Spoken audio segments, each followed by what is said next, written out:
음, 오늘은 오늘 하나님의 주신 말씀은 그리스도로 사는 세대, 이제 이삭을 마무리하고 또 야곱으로 들어갑니다. 요즘 좀 자랑을 하고 다녀요. 이제 간판도 달고 했지만 뭐 이런 것들 때문에 자랑을 한다기보다 제가 너무 자랑스러워서 이제 사람들에게 자랑을 좀 했습니다. 개척을 했고 이, 제가 했던 자랑은 개척을 했다는 자랑이 아니라 이만큼 행복했던 적이 없다고 자랑을 하고 다녔어요. 진심입니다. 진짜 제가 21살 때 신학교 들어가고 지금까지 하면서 이만큼 행복했던 적은 없었던 것 같아요. 몇 주를 이렇게 행복하게 보냅니다. 뭐 경제적인 상황이든 뭐 환경이 뭐 어쨌든 뭐 컨디션이 안 좋든 전혀 상관없이 그냥 계속 그리스도를 통해서 하나님이 제게 주시는 응답과 행복이 있어요. 그게 너무 기쁘더라고요. 그래서 이 즐거움과 행복이 우리 성도들도 동일하게 우리가 현장에서 누리고 계신 줄 믿습니다. 그래서 제가 여러분에게 감사드리고 싶은 건, 어, 이 교회가 제 거라서 저에게 뭔가를 주셔서 감사합니다. 이런 말이 아니에요. 교회 주인은 하나님입니다. 그리고 교회 전부는 여러분이에요. 그런데 왜 제가 여러분에게 감사하냐면, 왜 어떻게 내가 이런 것들을 눈으로 확인하고 또 하나님의 역사와 응답을 가장 먼저 볼 수 있을까? 한 명 한 명이 따로 보겠지만 저는 한 번에 다 그런 것들을 겪거든요. 그래서 이건 너무 큰 축복이고 응답이다. 너무 힘을 얻는다. 말 한마디부터 시작해서 물질적인 헌신은 말할 것도 없고요. 어떤 것도 상관없이 우리 교회에 하나님이 함께 하신다는 게 제가 제일 먼저 봐야 돼요. 어쩔 수가 없어요.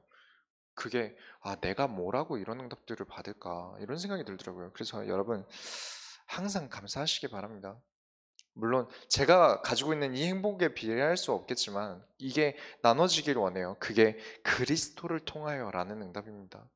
이 그리스도를 통하지 않았으면 이런 응답을 못 받았을 거예요. 그래서 여러분께 이런 것들이 꼭 전달되고 계속해서 교회를 향한 현장에서의 도전이 이루어지기 바랍니다. 서론으로 인생을 의지하지 말라. 여러분 인생을 의지하지 마시기 바랍니다. 이사야서 2장 22절에 너희는 인생을 의지하지 말라 그의 호흡은 코에 있나니 수에 칠 가치가 어디 있느뇨. 인생이 눈에 보인다고 의지할 만하다 생각하실 수 있어요. 의지할 만하다라고 보일 수 있어요. 그런데 여러분이 깨달으셔야 되는 게 뭐냐면 누구는 돈이 많고 누구는 가난하고 어느 장로님 아들이고 뭐 어느 집안 출신이고 뭐 유학을 다녀왔고 성경에 그런 거 보라고 되어 있습니까? 성경 어디에도 이 사람이 어디 출신이라서 이런 사람이고 경제적으로 이렇고 없습니다. 오히려 비난하는 경우가 더 많았어요. 의외로 마태복음, 마가복음, 누가복음, 요한복음 보면 오히려 부자들이 비하당할 때가 더 많았어요. 왜냐? 물질이 나쁘다는 게 아닙니다. 물질이 나쁘다는 게 아니에요. 이따가 이제 또 말씀을 드리겠지만 그런 것들이 중요한 게 아니라 인생은 코에 숨이 달려 있습니다. 결국엔 똑같단 말입니다. 누구 하나 비교할 게 아니라 우리는 다 같아요. 하나님이 주신 게 같거든요. 물질을 보고 판단하는 게 아니라 이 사람의 영혼과 이 사람의 숨을 보는 거지 이 사람이 어떤 사람인지가 중요한 게 아니라는 거죠. 그런 인생이 기대어서 뭐합니까? 어차피 우린 다 똑같이 숨을 쉬어야만 살아가는 존재인데 그게 성경에서 말하고 있고 또 그리스도인이 우상 숭배할 수 있습니까? 우상 숭배할 수 있습니다. 얼마든지 할 수 있어요. 성경엔 그렇게 되어 있습니다. 가장 우상 숭배하게 되는 이유는 호세아서 2장 5절에 보면 그들의 어머니는 음행하였고 그들을 임신했던 자는 부끄러운 일을 행하였나니 이는 그가 이르기를 나는 나를 사랑하는 자들을 따르리니 그들이 내 떡과 내 물과 내 양털과 내 삶과 내 기름을 내 술들을 내게 준다 하였음이라. 2장 6절에 보면 이사야서 2장 6절과 7절에 보면 주께서 주의 백성 야곱 족속을 버리셨음은 그들에게 동방 풍속이 가득하며 그들이 블레셋 사람들 같이 점을 치며 이방인과 더불어 손을 잡아 언약하였음이라. 그 땅에는 은금이 가득하고 보화가 무한하며 그 땅에는 마필이 가득하고 병거가 무수하며 돈을 얻지 않을까. 이것 때문에 우상숭배합니다.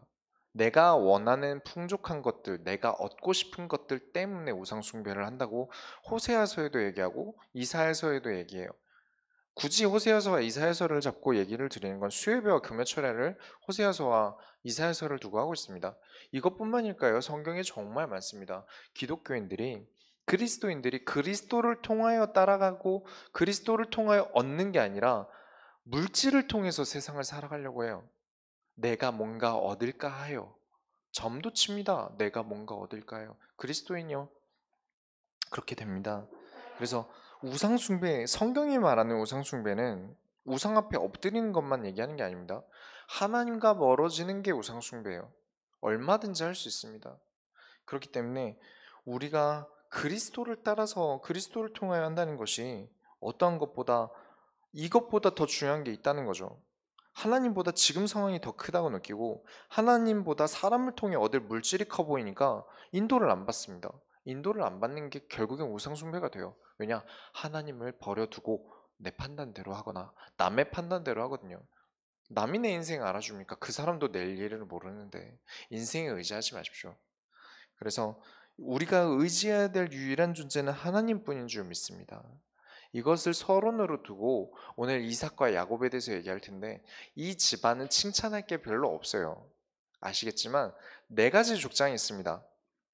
아브라함, 이삭, 야곱, 요셉 이렇게 네 가지 족장이 있는데 이 족장들이 다 가족들을 두고 얘기하면 이렇게 좋은 말을 할 수가 없어요. 그런데 하나님이 성경에 왜 그런 말들을 두셨을까요? 우리가 왜 어떻게 살아야 되는지를 성경에 써놨습니다. 단순히 너 이렇게 살아라 해놓고 끝나면 인간은 못 깨달아요. 아, 그런가 보다 하고 현장 가서 똑같은 짓을 합니다. 습관이 몸에 배어있고 같은 인간은 같은 실수를 반복하거든요. 그래서 맨 처음에 인간이 했던 실수들을 토대로 우리더러 어떻게 살아야 되는지 알려주고 있는 겁니다. 그래서 아침부터 너무 나쁜 얘기 듣는다 생각하지 마시고 우리가 성경이 주는 하나님이 주시는 응답을 받길 원합니다. 이삭이 늦은 나이에 아이들을 얻습니다. 단순히 그냥 리브가와 결혼해서 바로 낳은 것처럼 아시는 분들이 계시는데 40살에 결혼을 했어요. 늦게 결혼했죠. 60살에 출산합니다. 20년을 기다려서 애를 낳았어요. 많은 분들이 그냥 다음날 바로 낳은 것처럼 생각을 하시더라고요. 그게 아니라 이게 성경이 나이를 밝힐 때 우리가 보통 읽을 때 중요하지 않게 넘어가죠. 근데 성경은 비밀이라서 그 안에 되게 디테일하게 숨겨둔 것들이 있어요. 나이를 얘기할 때는 시기를 분명하게 설명하고 싶어서 넣어놨습니다. 그 전에 후에 넣어놓을 수 있는데 이때 꼭 나이라는 걸 설명할 때는 그만큼 시간이 지났음을 설명하는 거예요. 그렇다면 이삭이 40살이 될 때까지 장가를 못 갔으면 제가 만약에 그런 상황이라면 부모님한테 따졌을 거예요. 아, 내가 지금 나이가 40인데 내 친구들은 다 가서 애가 지금 초등학교를 들어가서 이런 얘기를 할 텐데 오히려 40살이 될 때까지 기다리고 따졌을지 안 따졌을지 성경에는 안 나와 있습니다. 그러나 아브라함은 고민했다는 거죠. 지난주에 말씀드렸지만 언약이 통하는 사람이 아니면 안 된다라는 확신이 있었어요. 왜냐? 그랬다가 실패했거든요. 언약이 안 통하니까 너무 고생했어요. 또 본인도 그럴 만한 수준과 그릇이 안 돼서 가족에게 너무 큰 실수들을 했어요. 그래서 그렇게 하나님이 계속해서 이삭에 대한 일을 보여주고 고향 땅에 가서 결혼시킵니다. 이삭은 이 일에 대한 증인이에요. 이삭은 알아요. 아는데 실수를 합니다. 지금 아브라함이 죽을 때 무덤에서 장사할 때 이스마엘과 이삭이 같이 무덤으로 옮깁니다. 따로 한 게 아니에요. 아브라함이 죽고 난 다음에 자식들이 모여서 아브라함을 장사할 때 이스마엘이랑 같이 모여서 합니다. 그 얘기는 뭐죠? 우리 보통 장례식 치르면 이제 뭐 너네 이제 뭐 아버지가 돌아가시면 너희 아버지가 막 이러면서 옛날 얘기 막 해주잖아요. 그럼 이스마엘이 이삭이랑 그런 얘기를 안 했을까요? 했겠죠. 이미 같이 살 때 있었던 문제들을 자기 이삭과 이스마엘이 봤으니까요. 이스마엘이 그랬을 거예요. 너네 엄마가 우리 엄마한테 무슨 짓 했는지 아냐 이러면서 얼마나 힘들게 했는지 또 내가 너 때문에 얼마나 눈치 봤는지 이러면서 한소연도 하고 술 먹고 막 그랬을 거예요. 안 그래도 물 없는 집 아닙니까? 그런 상황에서 이삭이 가정에 대해서 모를 리가 없어요. 그리스도가 통하지 않으면 안 된다는 것도 모를 리 없어요.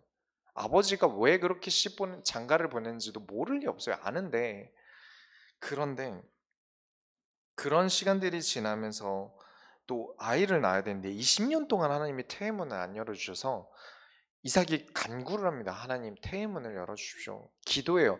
기도로 나왔습니다. 20년 동안 기다리다가 하나님이 안 주시다가 기도함으로 나왔어요. 그래서 하나님이 아이를 주시는데 한 번에 두 명을 주십니다.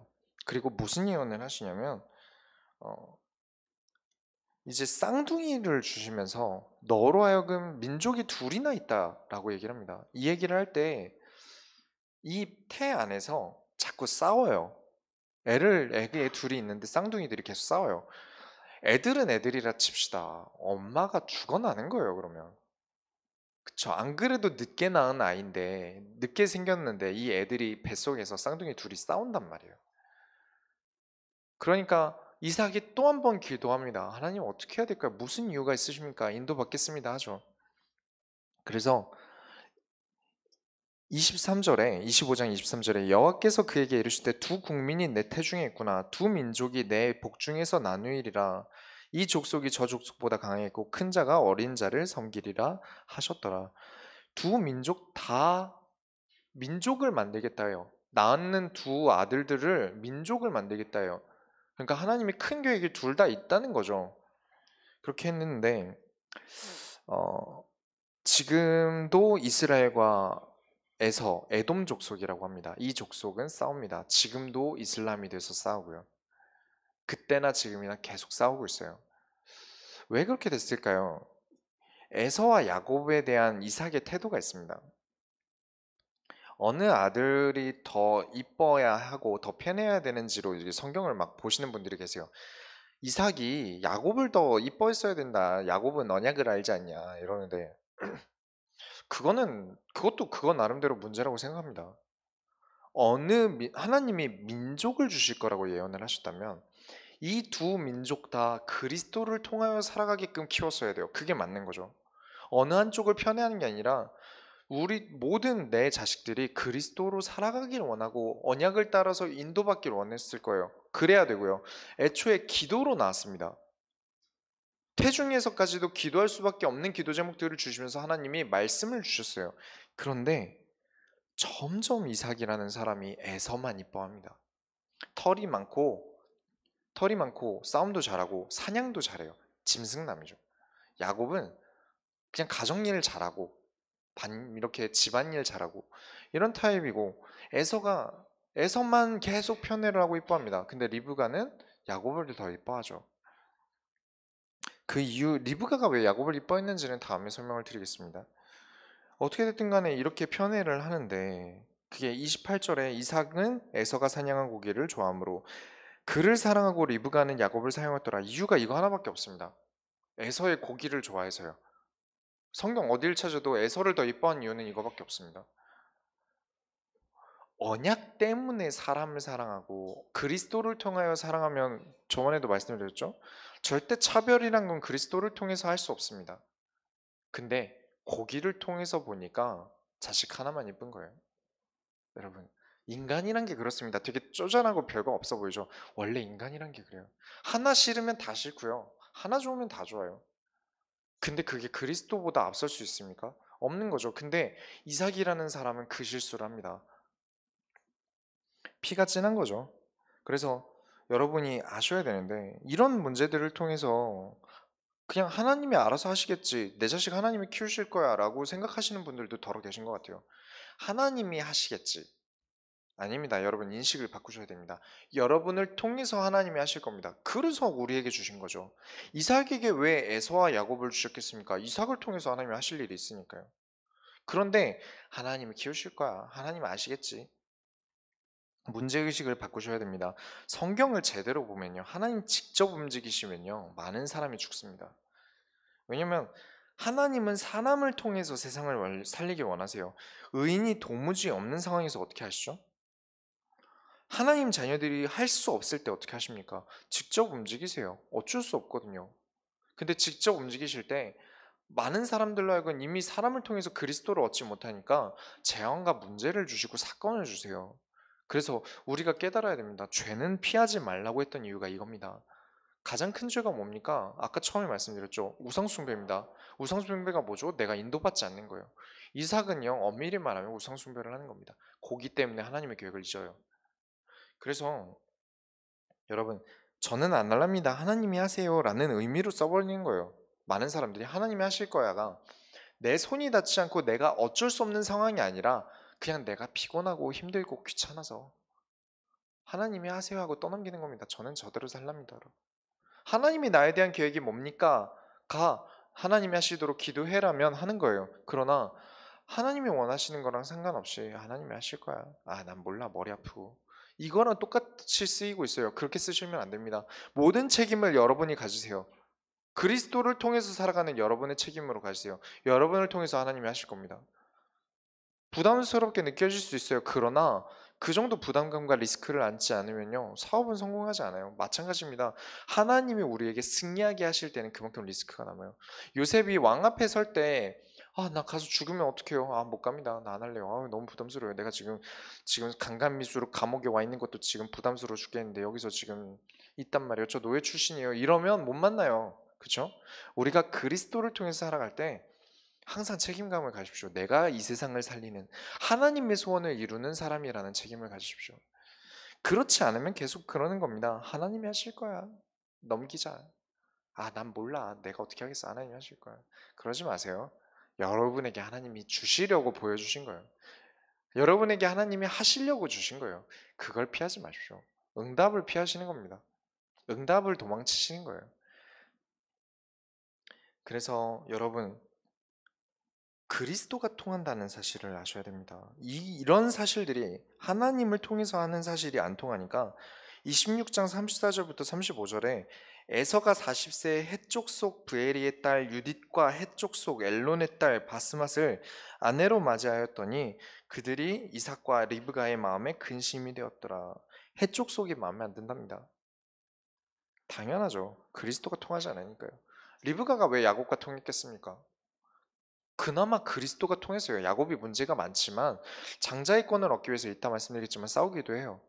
여러분, 해쪽 속의 아내를 맞이했는데 마음에 안 드는 거예요. 왜냐? 그리스도가 안 통하니까요. 중심이 그리스도가 안 통하고 말이 안 통하는 거죠. 언약이 안 통한다는 거 정말 끔찍한 겁니다. 가족사에서 언약이 안 통한다는 건 끔찍한 거예요. 그런 것들이 통하지 않으니까 힘들다는 거예요. 그래서 여러분, 실패하지 마시고 그리스도를 통해서 살아가는 사람들과 모이시고 내가 살려야 될 사람과 내가 소통해야 될 사람을 구분하십시오. 아무나 다 조화가 존재하지 않습니다. 편애를 하라는 게 아닙니다. 하나님과 함께 하라는 거죠. 여러분, 야곱에게 복을 전달을 하세요. 27장 24절에 보면 리브가가 이삭에게 이르되 내가 헷 사람들의 딸들로 말미암아 내 삶이 싫어졌거늘 야곱이 만일 이 땅의 딸들 곧 그들과 같은 헷 사람의 딸들 중에서 아내를 맞이하면 내 삶이 내게 무슨 재미가 있으리까 이 말을 합니다. 경험을 봤다는 거죠. 재미가 없다는 거예요. 아내를 맞이해서 해쪽 속의 사람을 만났는데 못 살겠다는 거예요. 언약이 통하지 않는 어려움을 생각하셔야 됩니다. 이 말을 누구를 저격한 걸까요? 에서를 저격해서 하는 말입니다.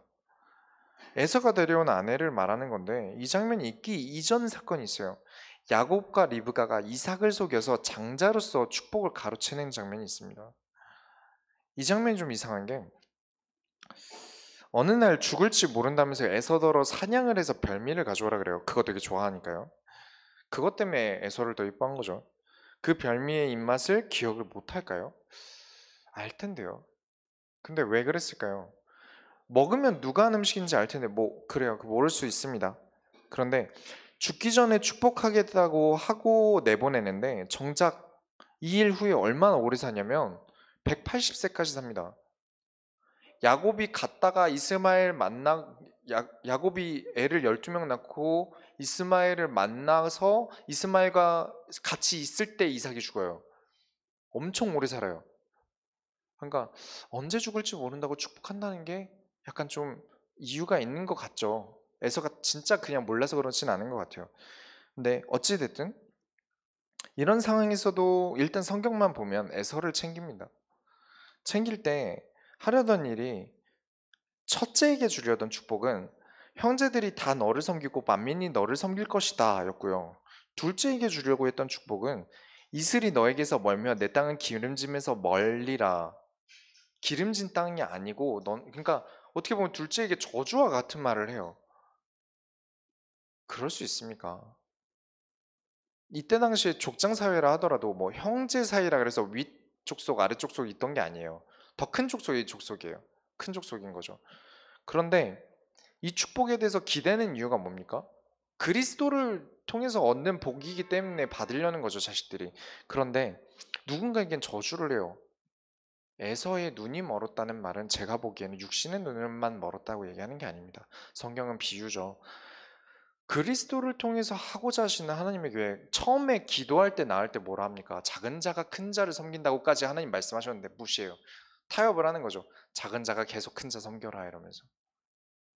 여러분 그러지 마십시오. 그리스도를 통해서 애들을 보셔야 되고 내가 기도하면서 하나님이 주셨던 응답을 가지고 살아가야 되는데 여전히 내가 원하는 대로 합니다. 그러시면 안 됩니다. 그렇게 됐을 때 가족들이 문제가 생기고 사건이 생기면서 여러분이 잊으시면 안 됩니다. 망신을 당하게 돼요. 그리스도를 통하지 않는 사람은 망신을 당하게 돼요. 남편과 아내 사이만 문제겠습니까? 계속해서 뭐 본가든 뭐 장모님 댁이든 뭐가 되든 간에 계속 힘들 거예요. 남이 문제라고 생각하십니까? 내가 먼저 그리스도와 통하지 않는데 그리스도가 통하는 사람이 있을 거라고 생각하십니까? 내가 먼저 그리스도와 통하십시오. 내가 먼저 이 세상을 그리스도를 통해서 살아가십시오. 그게 우선입니다. 그렇지 않으면 그리스도와 통하는 사람이 그 사람과 맞겠습니까? 살려야 될 사람으로 보겠죠. 그리스도로 소통해야 될 사람이 아니라요. 그래서 여러분, 그리스도를 통해서 내가 소통되어지고 언약이 통해져야 됩니다. 여러분, 타협하시면 안 돼요. 베드로가 예수가 그리스도임을 고백했을 때 너는 베드로라 내가 열쇠를 주노라 라고 하셨어요. 이 열쇠는 우리가 열쇠 구멍에 열쇠를 넣는데 열쇠가 크면 들어가나요? 열쇠에 이빨을 실수로 하나 갈았어요. 그럼 그 문이 열릴까요? 실수로 열쇠에 이빨이 하나 더 들어갔어요. 그럼 문이 열릴까요? 안 열리죠. 복음은 완전한 겁니다. 더할 것도 뺄 것도 없어요. 그런데 하나님이 주신 언약을 이삭이 타협을 합니다.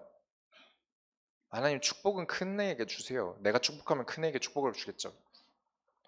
타협하지 마십시오. 진리를 두고 타협하시면 안 됩니다.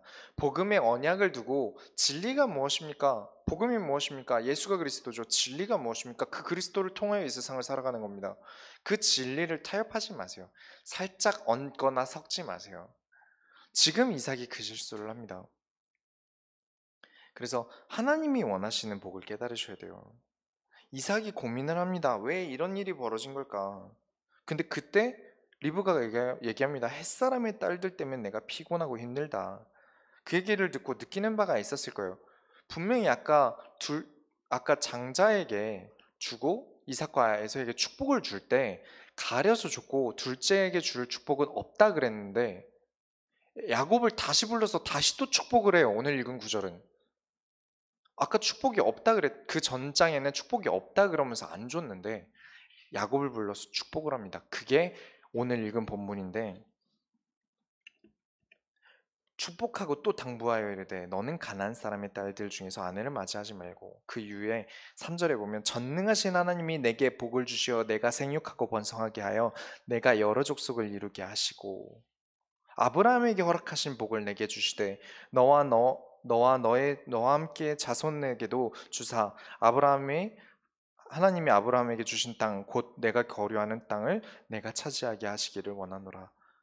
원래 자신이 받았던 복, 그리스도를 통하여 되는 그 복을 깨닫습니다. 그리고 다시 한번 야곱에게 얘기하는 겁니다. 아셔야 됩니다. 내가 실수했구나를 또 깨닫습니다. 그래서 다시 불러서 너는 복으로 생육하고 번성하라. 복이 무엇이죠? 그리스도입니다. 절대 잊지 마십시오.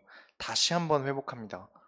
꼭 이렇게 문제가 생겨야 깨닫는 게 참 슬프죠. 우리는 그러지 말아야 됩니다. 우리는 그리스도를 통하여 살아갑시다. 이런 언약을 통하여 살아가면서 진짜 이 땅에서 복을 받고 싶으시다면 하나님이 원하시는 복 속에 들어가십시오. 그래서 이 복을 못 깨닫는 사람은 어떻습니까? 아까 읽었지만 8절부터 9절에 에서가 또 본즉 가나안 사람의 딸들이 그의 아버지 이삭을 기쁘게 하지 못하는지라 이에 에서가 이스마엘에게 가서 그 본처들 외에 아브라함의 아들 이스마엘의 딸시오 느바요세의 누이인 마할랏을 아내로 맞이하였더라. 그리스도가 안 통해서 문제라는 사실을 깨닫지 못하고 아내가 마음에 안 드시나 보다 그러면서 자기 혈육 중에 이스마엘 자손이랑 결혼을 합니다. 그리고 이스마엘의 후손이 돼요. 여러분, 그리스도가 통하지 않는다는 사실을 아예 못 깨달았어요. 이거 누구 책임입니까? 정말 이스마엘만의 책임이라고 생각하십니까? 이삭의 책임도 있어요. 편애했거든요. 원래부터 복으로 아이들을 키우지 못했어요. 하나님이 하시겠지 하고 넘겼어요. 그러다 이제 와서 드디어 아버지 노릇을 야곱에게 하는 겁니다.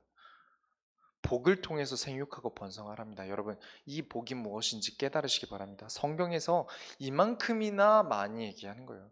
이만큼이나 중요하게 생각하고 이만큼이나 절대적으로 생각하시는 이 진리를 여러분 현장에서 타협하지 마시기 바랍니다. 그래서 세 번째로 이 복을 딱 받는 순간 하나님과 처음으로 대면합니다.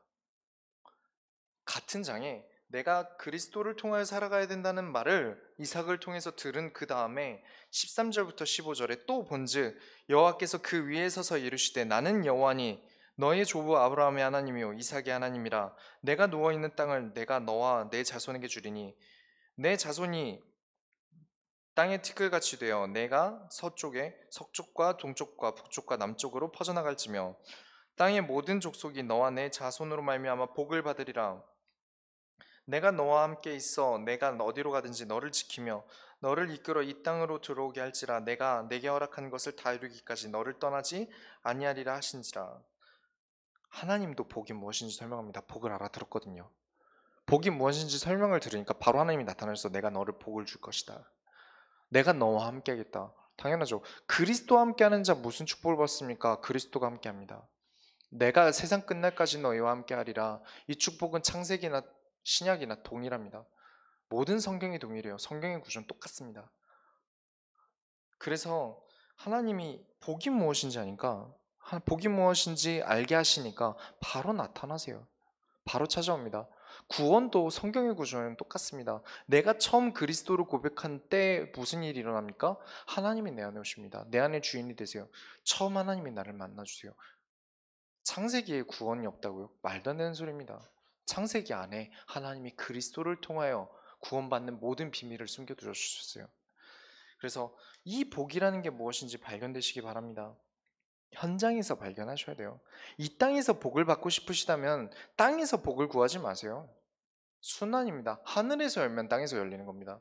땅에서 열면 하늘에서 열리는 거예요. 이건 계속해서 순환하는 겁니다. 내가 이 땅에서 정말 육신적인 복과 경제적인 복을 얻고 싶어 하십니까? 현장에서 하나님 나라를 누리십시오.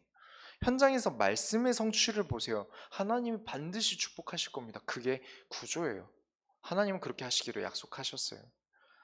그걸 못하니까 아까 말씀드린 서론대로 물질적인 걸 보고 따라가는 겁니다. 이 땅에서 내가 해내고 싶으니까요. 이 땅에서 풀고 싶으니까 이 땅의 것을 보면서 쫓아다닙니다. 그러니까 응답을 못 받습니다.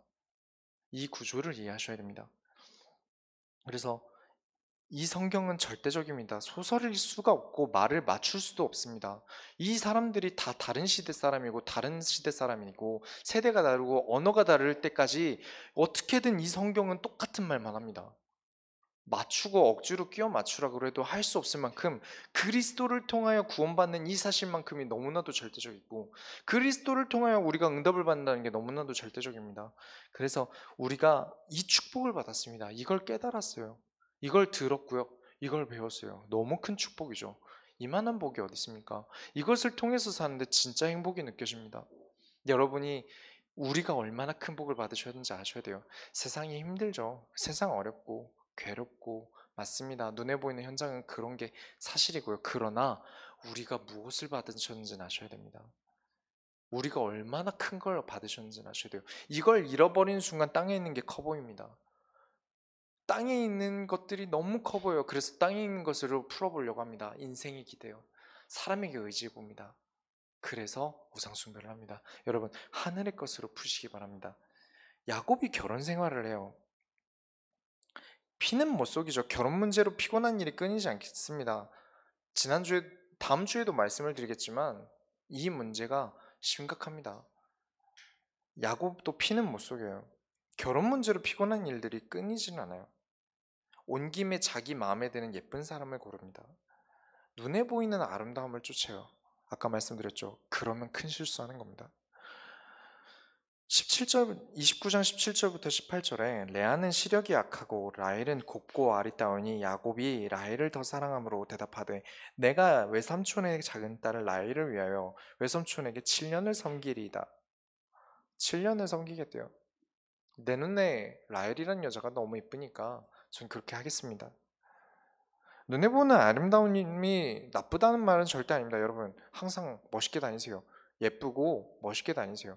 그리스도인이 가장 멋있다라는 거 증명하셔야죠. 그럼요. 그리스도가 가장 최고라는 거, 그리스도를 통하여 살아가는 게 최고라는 걸 여러분 보여주셔야 됩니다.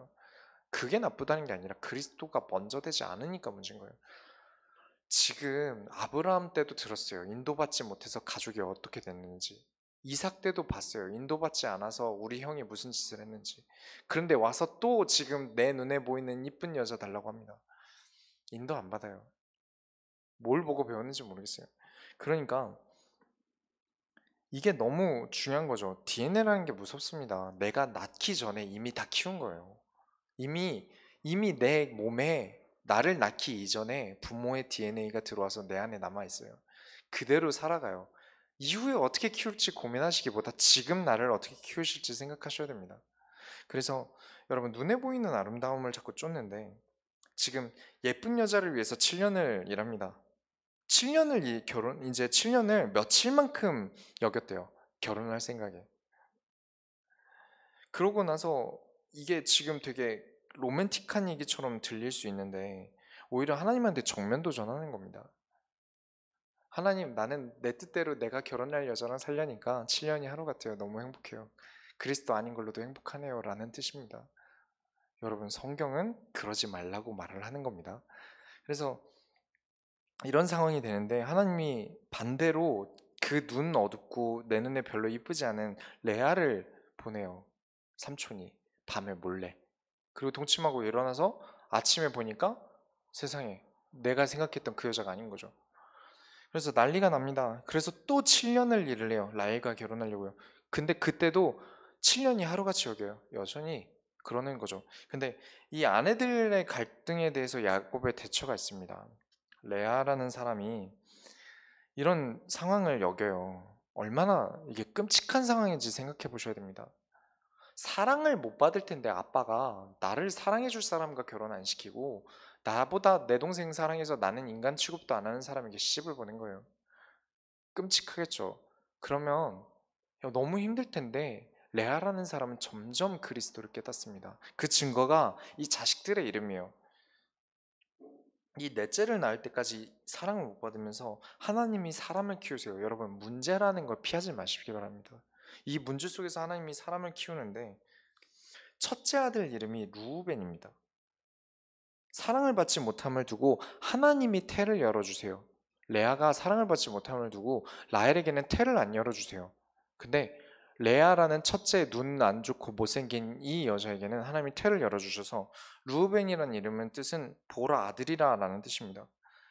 이 아이를 통해서 남편의 사랑을 받겠다는 거죠. 근데 뭐 야곱이 언약도 안 배우는데 아들이 보이겠습니까? 그래서 하나님이 둘째도 주시는데 시므온입니다. 첫째 아들일 때는 내가 잘 보이고 싶었어요. 여전히 남편에게. 근데 이 둘째 아들 이름이 드르시밀입니다. 뜻이 드르심이에요. 내가 하나님과 함께 하신다. 하나님이 나와 함께 하시고 하나님이 나의 기도를 들어주셨다라는 증거를 보여줍니다.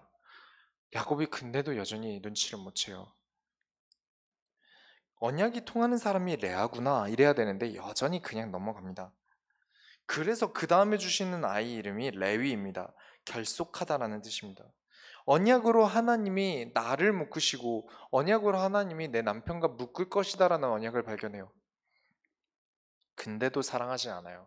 근데도 중요하게 생각하지 않아요. 얼마나 나빴냐. 넷째를 낳을 때까지 동침을 하면서 사랑은 안 해요. 애는 낳으면서. 그런 상황에서 얼마나 힘들었을까요? 근데 넷째 아들 이름이 유다입니다. 유다의 이름의 뜻은 나를 사랑하지 않아도 나는 하나님을 찬송한다라는 뜻입니다.